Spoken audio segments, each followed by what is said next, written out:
Well, since I grew up coming up through the school system, I'm old enough to remember when they still read the Bible in school, and I'm old enough to remember when the pastors would come and speak.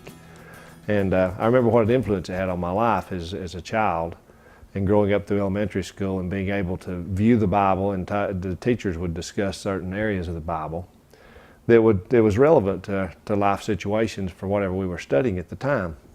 And as it changed and time went on, and I began to realize that there weren't any Bible classes or anything that related to the Bible in the school system anymore, I realized how important it was that be a part of the school system and be available to the students here at the high school.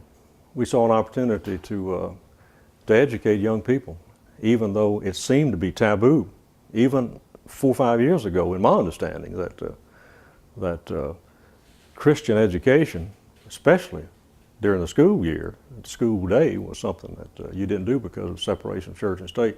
So I think at that time a lot of us got educated that there was avenues whereby this was a legal process. This House resolution, I think, was an expression by the members of the General Assembly or the House of Representatives of Georgia specifically, at that time, to express support for release time educational programs in the state. I think it recognized that this is a growing area in education. We've had a number of these centers open, not only here in Fannin County, but in a few other communities in Georgia, and I think this recognizes that this is a very valuable part of a young person's experience, and having this opportunity available is important.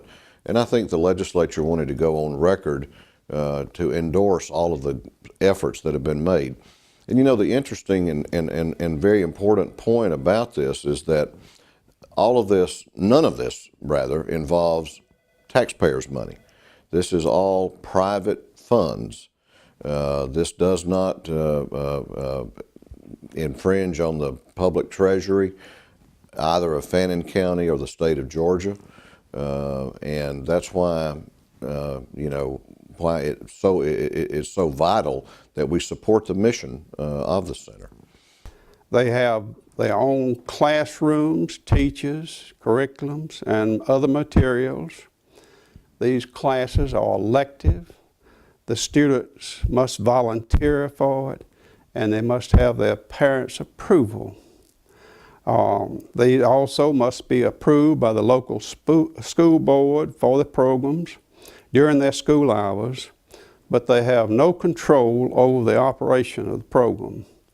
Also, our programs provides that there will not be any use of coercion to get students into the program, nor shall the school system enforce attendance by punishing absency from the release program. So these are the guidelines which makes it fall within the case of Zurich versus Clausen. And in the Zurich versus Clausen, that was a 6-3 decision.